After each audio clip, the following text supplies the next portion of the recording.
Nous sommes avec Michel Betten, que nous rencontrons à l'occasion de la 5e festivité viking des lacs de l'Odeur. Alors Michel est un des coordinateurs d'une troupe qui s'appelle les Compagnons ou la Compagnie du Cerf, Michel.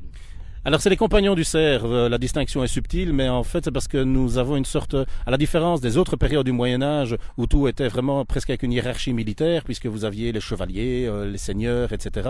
Nous avons plus un esprit donc viking, c'est-à-dire qu'il y a effectivement, évidemment un chef, mais il y a plutôt un esprit de famille comme il y avait l'esprit viking à l'époque. C'est pour ça que nous avons choisi plutôt le terme compagnon que compagnie. Alors les vikings, vous ne reconstituez que les vikings, pas d'autres périodes ? Non, c'est déjà un travail totalement énorme. La seule chose qu'il y a, c'est que nous nous permettons d'aller jusqu'à la limite de la fin du mythe viking, parce que souvent les gens se demandent mais qu'est-ce qui s'est passé, comment est-ce que les vikings ont disparu comme ça tout à coup? Ils n'ont pas disparu, ils ont été assimilés et ils sont devenus ce qu'on appelle communément les Normands. Alors justement, la Normandie leur doit beaucoup. Est-ce qu'il y a beaucoup de traces comme ça de cette période viking chez nous, par exemple? Alors voilà, ça c'est notre nouvelle gageure aussi, c'est que nous essayons de montrer aux gens, parce que c'est assez rigolo, mais à l'époque viking, la Belgique était déjà considérée comme une autoroute. Donc c'était parce qu'en fait, ils passaient chez nous d'une manière très confortable pour aller envahir ailleurs. Il faut savoir qu'un bateau viking passe dans n'importe quelle rivière qui a 1 mètre de profondeur et 3 mètres de large. Il leur faut pas plus, le bateau passe. Et quand le bateau passe pas, on le porte à dos d'homme pour aller à la rivière suivante. Donc ce qu'il y a, c'est que la Belgique était un haut lieu de passage, et donc nous avons très peu de traces, nous en avons. Mais en plus ça, quelques traces assez extraordinaires, une qui est notamment au British Museum, la proue d'un des bateaux. Mais il n'y a pas de traces vikings faciles à trouver en Belgique, et c'est tout l'intérêt justement de faire découvrir cette période aux Belges et au public en général. Alors le type de costume, vous avez des couturières, qui c'est qui fait les costumes? Chez les Vikings, en fait, aussi bien les hommes que les femmes étaient à main de coudre, puisque les Vikings, quand ils partaient en expédition, devaient bien se débrouiller. Et évidemment, les vêtements s'usaient. Vous imaginez avec l'eau de mer et tout. Donc la particularité aussi de ce peuple, c'est qu'en fait, tout le monde savait faire de tout. Donc les femmes savaient aussi bien se défendre qu'élever des animaux quand les hommes n'étaient pas là, et les hommes savaient coudre quand ils étaient en route parce que les femmes n'étaient pas avec eux. Donc il y a une sorte de polyvalence qui est assez originale, je dirais, d'un peuple qui en réalité chacun fait un peu de tout. Il va de soi que quand la famille est réunie, chacun est à sa place, et l'homme avait plutôt tendance à s'occuper de la chasse et tout, etc., et de s'amuser avec ses amis, et la femme donc était plus à s'occuper, je dirais, de la maison. Alors Michel, une question que je me pose. Je suppose que les costumes, c'est un matériau bien précis. C'est du tissu, c'est quoi exactement? Oui, donc en fait, le matériau était principalement traditionnellement du lin ou bien alors de la laine, mais ils avaient également la soie. Il y a des choses extraordinaires parce que, comme je l'explique souvent, les Vikings faisaient du commerce, je dirais, mais avec quasiment presque le reste de la planète, si on peut dire ça ainsi, tout au moins du monde connu. Pour donner un simple exemple, on a retrouvé dans une tombe viking un petit Bouddha en jade. Donc c'est-à-dire c'est un Viking qui s'est fait enterrer avec un Bouddha. Je ne sais pas si vous pouvez imaginer. Et donc ça c'est historique, donc on en a la preuve. Donc ça montre bien en fait que les vêtements ne se limitait certainement pas à de simples choses en laine grossière ou en lin grossier, et on a retrouvé des vêtements et des tuniques totalement exceptionnelles en soie, totalement magnifiques. Alors quand vous faites une reconstitution viking, vous faites des combats, faites à manger, comment ça se passe? Oui, tout à fait. Donc c'est vraiment une reproduction de la vie et de la découverte de tout ce qu'il y avait à l'époque viking. Les combats évidemment qui sont particulièrement appréciés par le public. Il faut savoir que nos combats sont des combats réels. J'entends par là que la seule chose qu'il y a, c'est que nos lames ne coupent pas, sinon le poids de la lame est correct, les armes sont correctes, les tenues sont correctes et les combats ne sont pas répétés.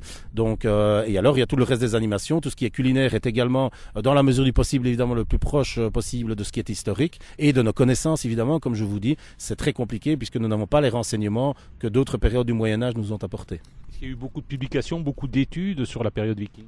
Oui, justement, pour la même raison. En fait, parce que vu que c'est une période qui est très trouble, il y a pas mal d'historiens qui s'y sont attaqués, voire intéressés, et il y a quand même énormément d'études, oui, tout à fait. Et nous avons une légende vivante francophone, heureusement. Nous avons Monsieur Régis Boyer, qui est quelqu'un de totalement exceptionnel et qui est connu dans le monde entier, je veux dire, tout au moins par les gens qui s'intéressent sur le sujet. Et oui, il y a beaucoup de gens qui font des études, et nous découvrons tous les jours encore des choses sur les Vikings. D'ailleurs, de plus en plus, de voir des endroits qui ont été de plus en plus loin, ou des contacts, ou quoi. Enfin, c'est assez exceptionnel. Ouais. Oui, alors une question que je pose, est-ce que vous avez plusieurs compagnies en Europe qui représentent l'époque viking?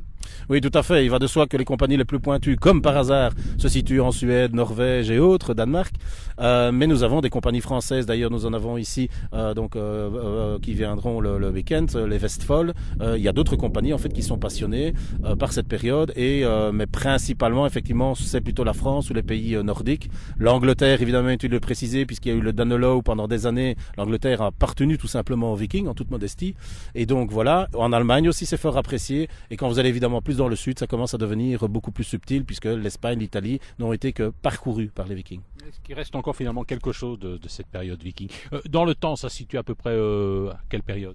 Vous êtes en gros, pour faire, je veux dire, une louche assez simpliste, vous êtes l'an 700, l'an 1000, pour ne pas rentrer dans des détails trop techniques, mais disons, c'est ces 300 ans-là qui sont les plus importants donc de la période viking. Donc si on va en Normandie, là, on est vraiment plongé dans les traces de ces Vikings. Oui, tout à fait, parce qu'en fait, déjà, l'origine de la Normandie est assez amusante à raconter. En fait, c'est le roi Charles qui en avait ras-le-bol de voir son pays régulièrement dévasté par les Vikings, qui ont inventé le concept du raid, c'est-à-dire ils arrivaient extrêmement rapidement, ils attaquaient, ils repartaient avant que personne n'ait même réalisé ce qui se passe. Alors il en a tellement eu ras-le-bol qu'il a proposé au chef viking, Rollon, donc de dire, écoutez, vous aimez tellement notre région, pourquoi est-ce que vous n'avez pas vous installer? En échange, vous devenez chrétien, ce qui posait aucun problème de rajouter un dieu au Panthéon pour les Vikings, et vous prenez femme sur place et on vous donne une terre qui intéresse personne, qui est là au bord de la mer. Et donc en 711, il y a le traité de Saint-Clair-sur-Epte qui a été signé, et les Vikings se sont en fait installés et sont devenus des gens qui ont pris le pays du Nord, donc les Normands, les Northmen, les hommes du Nord, et qui ont fondé ce qu'on a appelé la Normandie. On connaît la suite avec Guillaume le Conquérant, qui en 1066, lors de la bataille d'Hastings, a tout simplement bouffé l'Angleterre, pour dire ça d'une manière très crue. Et alors après, on connaît surtout l'ère normande qui est arrivée jusqu'à l'Empire de Sicile, etc., etc., etc. Ils sont quand même restés des conquérants dans l'esprit. Oui, tout à fait. Hein. Il faut savoir que c'est logique, je crois. C'est pas possible autrement. Comme je le répète, en fait, il faut bien voir la géographie de ces pays. Moi, la première fois que j'étais en Norvège, j'ai été accueilli par un responsable de compagnie qui m'a dit: bienvenue chez moi, bienvenue en Norvège, bienvenue dans le pays où la pierre pousse. Je trouvais cette phrase excessivement splendide, et c'est vrai. Donc ce sont des pays tellement rudes que ces gens étaient condamnés, s'ils voulaient avoir autre chose que leurs rochers et leurs mers, d'aller chercher ailleurs, parce qu'ils avaient que des bois. Donc quand ils sont arrivés dans nos terres, en voyant des terres et des prairies à perte de vue, c'était quelque chose d'inconcevable dans leur région. Donc oui, ces gens étaient amenés dans leur sang à devenir des conquérants ou à disparaître. Oui, c'est aussi des gens qui avaient quand même un certain ego. Oui, un ego démesuré, parce que vraiment démesuré. Il faut savoir que il y a un concept très japonais. On pourrait presque retrouver des traces de Bushido là-dedans, la voie du guerrier, parce que en fait le concept c'est ils vivent en tant qu'hommes pour mourir. C'est-à-dire pour eux l'essentiel c'est la gloire, c'est l'honneur et la réputation que l'on laisse. Le reste n'a pas d'importance. La vie sur terre ne sert qu'à créer la réputation de sa famille. C'est un concept qui nous échappe complètement dans notre culture judéo-chrétienne. Michel, merci. Rendez-vous donc à l'occasion du week-end consacré aux Vikings ici au lac de l'Odeur. Merci.